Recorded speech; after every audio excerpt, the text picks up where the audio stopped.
And with halftime on the horizon, they'll be out of timeouts from here forward.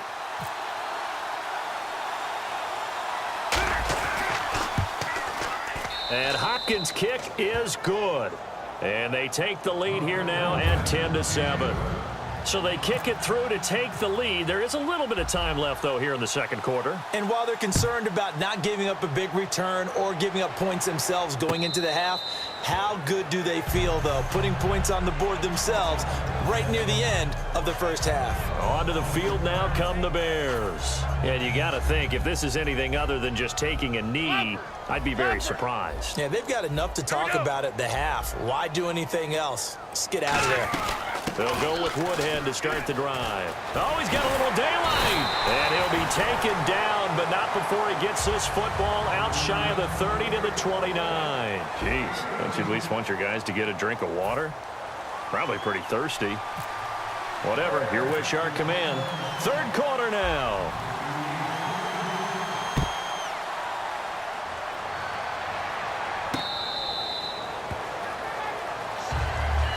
Here comes the 49ers offensive unit as they'll have it first to begin this third quarter. They have the lead. Now they'll be looking to extend that lead. And this is where I enjoy talking about one of my favorite subjects, tendency breakers, or counters as I also like to call them. You've done things in a certain way in the first half, and they've had an ability to see what you've done. They're going to make their adjustments. So guess what? You adjust yourself and try and stay ahead of the pace because you are looking for some separation in this ball game. The adjustment to the adjustment. Without a doubt. Show them one thing, hit them with something else.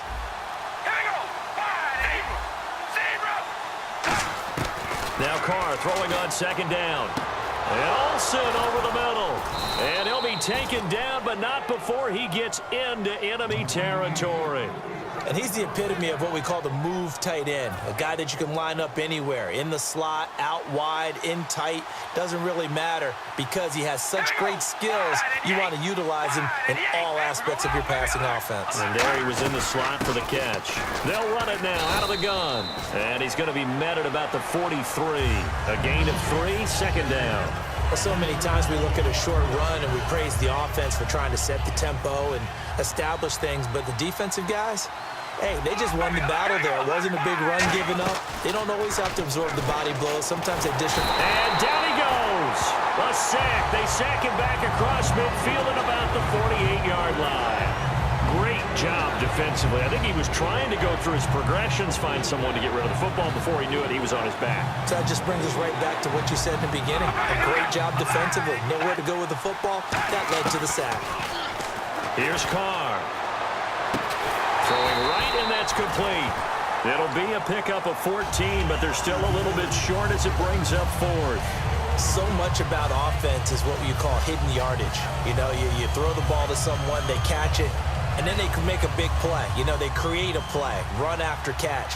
They did a really nice job there of limiting that and keeping him from the first down. Yeah, stopped him in his tracks. Give him 2 yards on that play. And on fourth down, they're able to convert and move the sticks. For those vertically challenged quarterbacks, here's a time where they will tell you it's an advantage to be a little bit on the smaller side, able to duck in behind their offensive line and stick the ball across the imaginary yellow line for a first down. Now this time, Carl throw. Oh, he's got a man wide open, complete. They give him 14 yards that time and a fresh set of downs. And the game just keeps evolving. Big guys running those corner routes, so difficult to cover. And some extras coming up on the line here, ready for the blitz.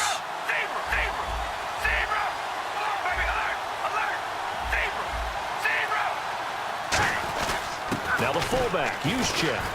And he'll get this one down to about the 17. Call it a gain of 4 on first, and that'll make it second down. Good solid gain on first down, about what you'd expect from the big guy carrying the ball. See if they stay on the ground for second down.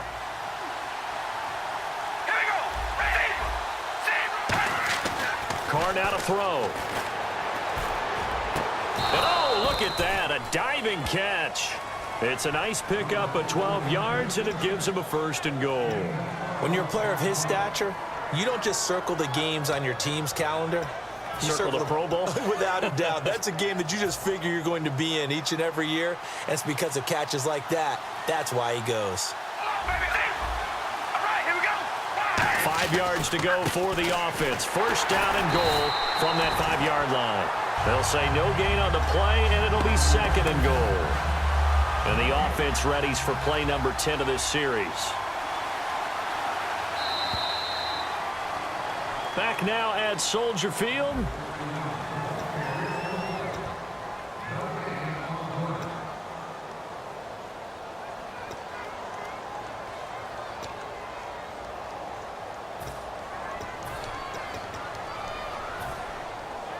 And this seemingly endless drive continues.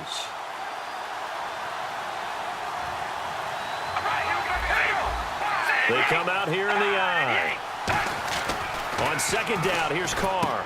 And across the chalk into the end zone. It's a 49er touchdown. Antonio Brown, a 5-yard touchdown. And the 49ers add on to their lead.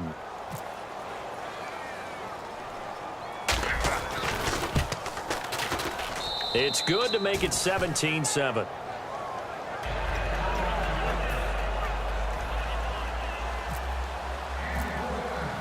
The 49ers ready to kick it away, and here we go. The return man now is Danny Woodhead. And he'll get across the 20 before he's brought down at about the 23-yard line. And now the Bears coming out as they get ready.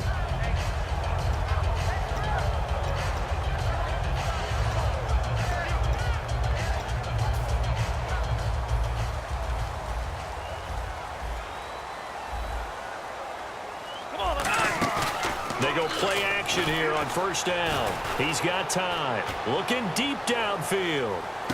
This is caught inside the 15. A huge play there for Chicago. 64 yards.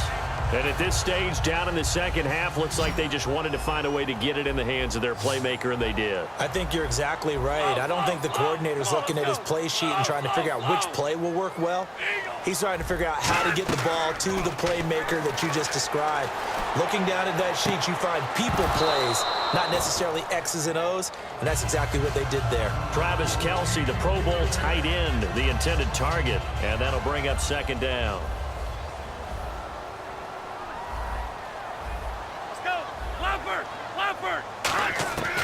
Out of the gun, they'll look to throw. Oh, no, he lost the football.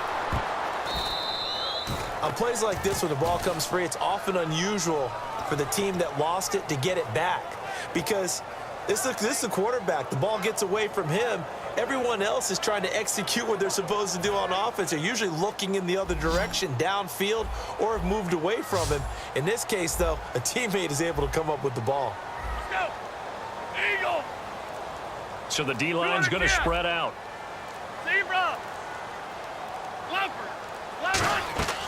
Out of the gun now on third down.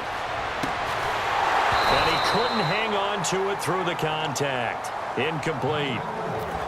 And he still doesn't have a catch. We're into the second half. I think it's a little bit of a surprise to me, but that was one he should have caught. Absolutely. That was his best opportunity right there. He dropped it. So on fourth down, out trots the kicker in a big spot here.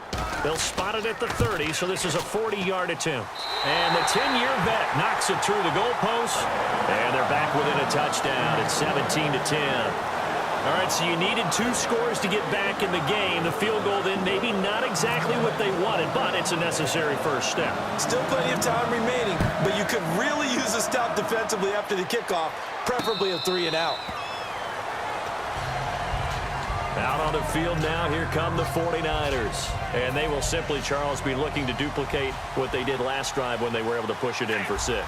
And they hope it'll be that easy, right? To be able to take exactly what happened before, replicate it. They have to make a few additional changes along the way. There goes Green. The 30.